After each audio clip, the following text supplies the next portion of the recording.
ಸರ್ವ ಜನರ ಪ್ರೀತಿ ವಿಶ್ವಾಸ ಮತ್ತು ಒಂದು ನಂಬಿಕೆ ಗಳಿಸುವಂಥ ಒಂದು ಪತ್ರಿಕೆ ಆಗಿದ್ದರೆ ಅದು ವಾರ್ತಾ ಭಾರತಿ ಇವತ್ತು ಪತ್ರಿಕೆ ಆಗಿದೆ ಅಂತ ಬಹಳ ಹೆಮ್ಮೆಯಿಂದ ನಾನು ಹೇಳಲಿಕ್ಕೆ ನಾನು ಇವತ್ತು ಬಯಸ್ತೇನೆ.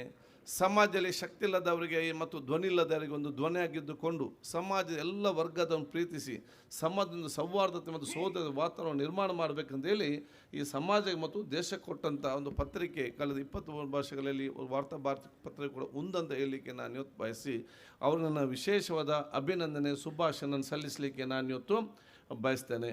ಅದಕ್ಕಾಗಿ ಇವತ್ತಿನ ಉದ್ಘಾಟನೆ ಒಂದು ವಾರ್ತಾ ಭಾರತಿ ಮತ್ತು ಒಂದು ಪತ್ರಿಕೆ ಒಂದು ಉದ್ಘಾಟನೆ ಮಾತ್ರ ಕಲ್ಯಾಣ ಕರ್ನಾಟಕದಲ್ಲಿ ಅಲ್ಲ. ಇವತ್ತಿನ ಕಾರ್ಯಕ್ರಮ ಇದೊಂದು ಕಲ್ಯಾಣ ಕರ್ನಾಟಕದ ಸಾಮಾಜಿಕವಾದ ಬದಲಾವಣೆ ಹೊಸ ಆದ್ಯವನ್ನು ಆರಂಭಿಸುವಂಥ ಮತ್ತು ಹೊಸ ವಿಚಾರ ಕ್ರಾಂತಿಯ ಅನಾವರಣಕ್ಕೆ ಮೈಲುಗಲ್ಲಲ್ಲಿ ಆಗಿ ಎಂದು ನಾನು ಹೃತ್ಪೂರ್ವಕವಾಗಿ ನನ್ನ ಆಶಿಸ್ತೇನೆ ಮತ್ತು ನನ್ನ ಶುಭಾಶಯ ನೀವು ಸಲ್ಲಿಸಲಿಕ್ಕೆ ನಾನು ಇವತ್ತು ಬಯಸ್ತೇನೆ. ಇವತ್ತಿನ ಬಹುಶಃ ವಿಶ್ವ world is a global village. ವಿಶ್ವ ಒಂದು ದೊಡ್ಡ ಮಟ್ಟದ ಇವತ್ತು ಗ್ರಾಮವಾಗಿ ಪರಿವರ್ತನೆ ಆಗುವಂಥ ವಿಚಾರ ಇವತ್ತಾಗಿದೆ. ಒಂದತಿಗಲು ಮತ್ತು ಸುಲಭ ಇಮ್ಮಿಡಿಯೇಟಾಗಿ ಇವತ್ತು ಸ್ಪ್ರೆಡ್ ಆಗುವಂಥ ಕಾಲಘಟ್ಟದಲ್ಲಿ ನಾವಿವತ್ತು ಇರುವಂಥ ಅವಕಾಶ ಇವತ್ತು ಆಗ್ತದೆ. ಈ ಒಂದು ಸಂದರ್ಭದಲ್ಲಿ ನಮ್ಮ ಆ ದೊಡ್ಡ ಮಟ್ಟದ ರಾಷ್ಟ್ರೀಯ ಮತ್ತು ಅಂತಾರಾಷ್ಟ್ರೀಯ ಮಾಧ್ಯಮಗಳು ಸಮಾಜದ ಸೋದರತೆ ಒಗ್ಗಟ್ಟಿಗೆ ಅಭಿವೃದ್ಧಿಗೆ ದೊಡ್ಡ ಮಟ್ಟದ ಪ್ರೇರಣೆ ಶಕ್ತಿಯಾಗಿ ಕಾರ್ಯನಿರ್ವಹಿಸಲಿ ಅಂತ ನಾನು ಇವತ್ತು ಹೇಳಿಕೊಂಡು ಪತ್ರಿಕೋದ್ಯಮ ಬಲಿಷ್ಠ ಪಾರದರ್ಶಕವಾಗಿ ಮತ್ತು ಸತ್ಯದ ಪರ ಕೆಲಸ ಮಾಡಲು ಸರ್ಕಾರ ರಾಜಕಾರಣ ಸಾರ್ವಜನಿಕ ಪ್ರತಿಯೊಬ್ಬರ ಸಹಕಾರ ಅತಿ ಅಗತ್ಯ. ಅದಕ್ಕೆ ನಾನು ಕಲ್ಯಾಣ ಕರ್ನಾಟಕದ ಪ್ರತಿಯೊಂದು ಜನರಿಗೆ ನಾನು ಮತ್ತು ಮನೆಯವರಿಗೆ ನಾನು ಹೇಳುವುದಿಷ್ಟೇ, ನಿಮ್ಮ ಸಮಾಜದ ಮತ್ತು ನಿಮ್ಮ ಒಳಿತಿಗಾಗಿ ಮತ್ತು ನಿಮ್ಮ ಕುಟುಂಬಸ್ಥರ ನಿಮ್ಮ ಮಕ್ಕಳ ಒಂದು ಅತ್ಯುತ್ತಮ ವ್ಯಕ್ತಿತ್ವ ಮತ್ತು ಸೌಹಾರ್ದ ಸಮಾಜ ಇವತ್ತು ನಿರ್ಮಾಣ ಮಾಡುವಂಥ ಒಂದು ಅವಕಾಶ ಇವತ್ತು ವಾರ್ತಾ ಭಾರತೀಯ ಮುಖ ಆಗಬೇಕಂತ ಸಂದರ್ಭದಲ್ಲಿ ಅದು ನಿಮ್ಮ ಪತ್ರಿಕೆ ಎಂಬ ವಿಶೇಷವಾದ ಮನೋಭಾವವನ್ನು ಪ್ರೀತಿ ವಿಶ್ವ ನಿಮಗೆ ಪ್ರತಿಯೊಬ್ಬರಿಗೆ ಕೂಡ ಇವತ್ತು ಬರಬೇಕು. ಪ್ರಾಮಾಣಿಕವಾಗಿ ನಿಷ್ಠುರವಾಗಿ ವಸ್ತುನಿಷ್ಠವನ್ನು ಬಿಂಬಿಸುವಂಥ ಯಾವ ಪತ್ರಿಕೆಯಲ್ಲಿ ಅವ್ರಿಗೆ ಸಾಮಾಜಿಕವಾಗಿ ದೊಡ್ಡ ಮಟ್ಟದ ಪ್ರೋತ್ಸಾಹ ಕೊಡೋ ಜವಾಬ್ದಾರಿ ಅದು ನಿಮ್ಮ ಸಾಮಾಜಿಕವಾದ ಬದ್ಧತೆ ಅಂತ ನಾನು ಹೇಳಲಿಕ್ಕೆ ನಾನು ಇವತ್ತು ಬಯಸ್ತೇನೆ.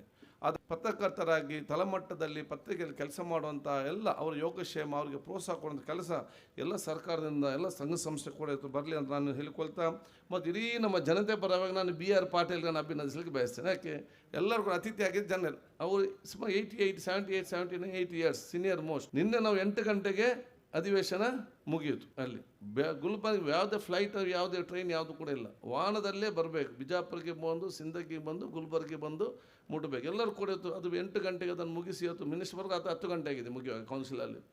BR ಪಾಟೀಲ್ ಕೂಡ ಇದನ್ನೆಲ್ಲ ಕೆಲಸ ಮುಗಿಸಿ ಇಲ್ಲಿಯವರು ಈ ಒಂದು ಕಾರ್ಯಕ್ರಮಕ್ಕೆ ಬೆಳಿಗ್ಗೆ ಮುಂದೆ ನಮ್ಮೆಲ್ಲ ಜೊತೆ ಸೇರಬೇಕಾದ್ರೆ ಯಾವ ರೀತಿ ವಾರ್ತಾ ಭಾರತಿ ಪತ್ರಿಕೆ ಜನರ ವಿಶ್ವಾಸ ಗಳಿಸಿದೆ ಅಂತ ಹೇಳಿ ಅದು BR ಪಾಟೀಲ್ ಅದಕ್ಕೆ ಬಹುಶಃ ಒಂದು ಸಾಕ್ಷಿ ಅಂತ ನಾನು ಹೇಳಲಿಕ್ಕೆ ನಾನು ಇವತ್ತು ಬಯಸ್ತೇನೆ. ಮತ್ತು ಅವರಷ್ಟು ಓದುವಂಥ ಪುಸ್ತಕ ಓದೋ ರಾಜಕಾರಣಿಗಳು ಬೇರೆ ಯಾರು ಕೂಡ ಇಲ್ಲ ಅಂತ ಹೇಳಲಿಕ್ಕೆ ನಾನು ಇವತ್ತು ಇಚ್ಛಿಸುವಂಥದ್ದು. ನಾವು ಅಮೇರಿಕ ನಮ್ಮ ಟೀಮಿಗೆ ಹೋದಾಗ ನಾನು ಅವರನ್ನು ಕೂಡ ನಮ್ಮ ಜೊತೆಲಿ ಅವ್ರು ನಮ್ಮ ಸೀನಿಯರ್ ಮೋಸ್ಟ್ ಮೆಂಬರ್ ಆಗಿದ್ದು ನಾನು ನೋಡ್ತಾ ಇದ್ದೆ.